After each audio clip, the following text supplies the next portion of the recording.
안녕하세요. 네.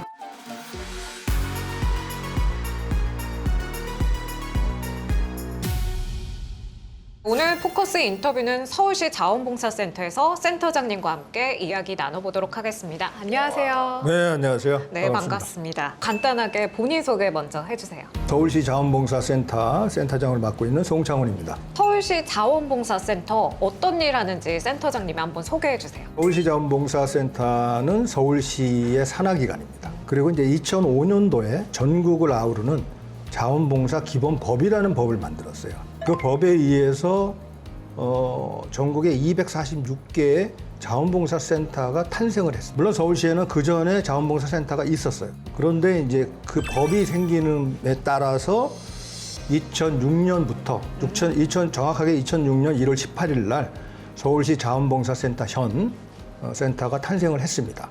이웃 프로젝트라는 게 좀 눈에 띄었어요. 그 네. 설명 좀 해주실 수 있을까요? 우리나라의 자원봉사는 또 자원봉사 정책, 자원봉사를 바라보고 있는 오피니언 리더들의 시각들이 전부 아직까지 개도국 수준에 이렇게 머물고 있어요. 그래서 자원봉사의 패러다임을 확 바꿔야겠다. 선진국형으로 바꿔야겠다라고 생각해서 만들어낸 프로젝트 1호가 사실은 이웃 프로젝트입니다. 그건 무슨 의미냐면 자원봉사가 사회가 안고 있는 여러 가지 문제를 해결하고 사회의 벽을 허무는 그런 가장 효과적인 정책 중에 하나거든요. 그래서 이제 민주주의를 한 200년 가까이 한 미국이나 유럽에서는 자원봉사 프로그램을 정부가 하는 행정이나 또는 복지 정책의 중요한 수단으로 하나 활용을 하고 있고요. 우리나라는 전혀 그런 것이 없이 어찌 보면 옛날에 저희 뭐 두레라든가 품앗이라든가 이렇게 서로 돕는 그런 정도 수준의 자원봉사를 생각하는데 그것은 이제 좀 일부고 서구에서는 자원봉사를 그런 하나의 거버넌스의 수단으로 활용을 하고 있습니다. 근데 저희는 그 경험이 없으니까 아직까지 정부가 잘 모르고 오피니언 리더나 리더십들이 잘 모르기 때문에 자원봉사는 그냥 서로 돕기 중에 하나다 이렇게만 생각하고 있죠. 그래서 그게 아니다라는 것을 보여주고 싶어서 연대와 화합을 가장 잘 보여줄 수 있는 프로젝트가 이게 이웃화합 프로젝트다. 국제적으로는 맞아요. 성장을 많이 했지만 지금 이웃 간의 화합이 많이 사라진 상태고 자원봉사가 많이 활성화되어야 될 것 같다는 생각이 드네요. 실제 사례 같은 것도 한번 설명해 주실 수 있을까요? 저희는 이웃 간의 갈등을 줄이는 게 목표가 아니라 그건 너무 소극적이고 너무 수동적인 거예요.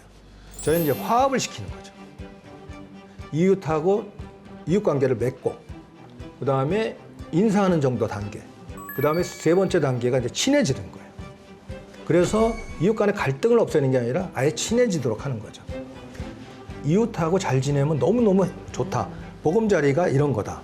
라고 하는 것을 그 가족이 느끼고 아이가 느끼고 할머니가 느낄 수 있도록 하는 목표율이 80%예요.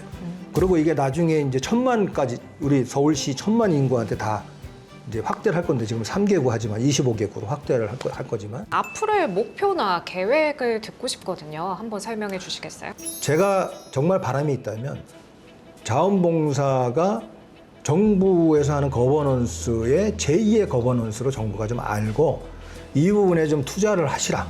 자원봉사가 그냥 시간 날 때 봉사하는 거다라고 생각하지 마시고 사회의 벽을 허문다든가 지금 여러 가지 갈등이 있잖아요.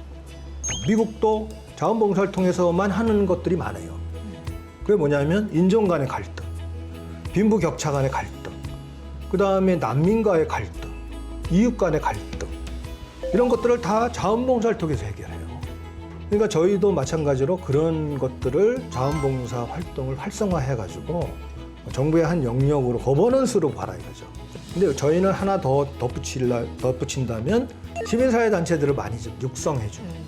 근데 미국은 자발적으로 해서 많이 생겼고 해요. 근데 그 나라는 그렇게 될 수밖에 없는 역사적인 배경이 좀 있어요. 근데 영국이나 유럽은 약간 왕정이 많았기 때문에 정부에 의존하는 게 많아요. 그러니까 정부가 약간 드라이브하는 경우가 많습니다.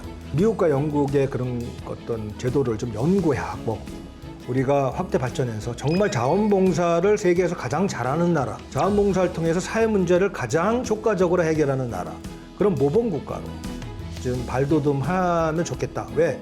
우리는 벌써 몇백 년 이상 된 두레와 품앗이와 이런 경험이 있잖아요. 이 방송을 보시고 자원봉사 처음 참여해봐야겠다 이런 분들도 많을 것 같아요. 그분들에게 전하고 싶은 한마디 한번 해주세요. 남을 돕는 것 말고도 여러 가지 활동이 있잖아요. 환경 보호라든가 환경 활동 이런 활동을 통해서 내가 성장하고 내가 정말 그 힐링을 받는 그런 굉장히 좋은 그 어떤 활동입니다. 시간을 내서 할 때가 훨씬 더 보람이 있고 자원봉사를 한 그 경험을 가지고 남을 대할 때 남을 배려하고 또 이렇게 뭐랄까 용서한다는 뭐하지만 좀 후한 마음을 갖고 이런 것들이 다 자기의 자존감이 확 올라가는 그런 활동이거든요. 그게 이제 미국 같은 경우 예를 들어 아메리콥스라고 있습니다. 미국 연방정부가 하는 프로그램인데 우리나라 돈으로 하면 한 2조 원 정도 1년에 그렇게 해서 하는 사업인데 그 사업을 하고 나면 항상 엄청난 돈을 들여가지고 효과를 분석을 해요. 근데 그 효과 중에 몇 가지 중에 재밌는 게 미국 국민들이 자원봉사를 참여했던 분들의 94%가 자기 삶이 너무너무 풍족해졌다, 풍부해졌다 이런 반응이고 자원봉사의 활동 내용을 경제적 가치로 환산을 했어요. 환산한 금액이 260조 원. 근데 그뿐만 아니라 여러 가지 그로 인한 어떤 뭐 이렇게 부수적인 효과 이걸로 하면 훨씬 더 많겠죠. 2017년도에 삼성경제연구원에서 분석을 했어요. 우리나라가 가지고 있는 사회적인 갈등, 이웃 간의 갈등이나 여러 가지 갈등으로 인해 가지고 소모되는 소모 비용이 얼마나 되냐 하는 거를 측정을 했더니 적게는 한 100억에서 많게는 한 260조 원 정도가 255조라고 돼 있는데 작년에는 233조 원 이렇게 산출을 했어요. 이게 돈이 낭비된다는 거죠. 필요 없는 그런 갈등으로 인해 갖고 여러 가지 뭐 법원으로 간다든가 경찰이 온다든가 또는 그 분쟁으로 인해 갖고 여러 가지 행정력이 소비된다든가 이런 것들을 다 합치니까 어마무시한 돈이거든요. 우리나라 국방비가 1년에 50조 원인데 그거보다 얼마나 많은 돈입니까? 그래서 이런 갈등들을 줄이는 아주 정말 효과적인 방법이 자원봉사다라고 하는 것은 이미 100년, 200년 동안 미국과 유럽에서 다 밝혀진 거예요. 싱가포르는 이웃 간의 갈등을 해소하는 것을 법무부 산하의 갈등 해소위원회가 있어요. 그 다음에 이게 법원으로 갈 때는 대법원 하에 그것도 기관이 있어요. 평화적으로 해결을 하기 위해서 투입하는 게 자원봉사자들이에요. 그러니까 결과적으로는 자원봉사를 풀어야지 이게 풀린다라고 하는 것을 이미 많은 국가들이 경험을 한 거예요. 이웃 간의 갈등 프로그램 역사가 제일 오래된 데가 샌프란시스코예요. 샌프란시스코나 캘리포니아는 이웃 간의 갈등 해소를 위한 리더 봉사단원을 육성을 합니다. 그분들은 자원봉사자예요. 그리고 그분들이 프로그램도 만들고 여러 가지 봉사자들을 모집해서 봉사활동을 해요. 주민이에요, 그냥. 그런데 그분은 월급을 줍니다. 2,900불. 세금도 면제해주고 장학금도 주고 여러 가지 수당도 주고 합니다. 다른 나라. 자원봉사는 그야말로 무보수로 한다. 그냥 자기 자발적으로 한다. 여기에 그냥 바인딩이 돼가지고 여러 가지 발전을 못하는 그런 것도 있어요. 여러 가지 제도 개선도 해야 되고 법도 좀 보완도 해야 되고 이런 걸 통해 가지고 우리나라 자원봉사가 정말 세계적인 글로벌 자원봉사로 좀 육성이 됐으면 좋겠습니다. 네, 오늘 인터뷰 감사했습니다. 고생 천만에 많으셨습니다. 말씀을. 네.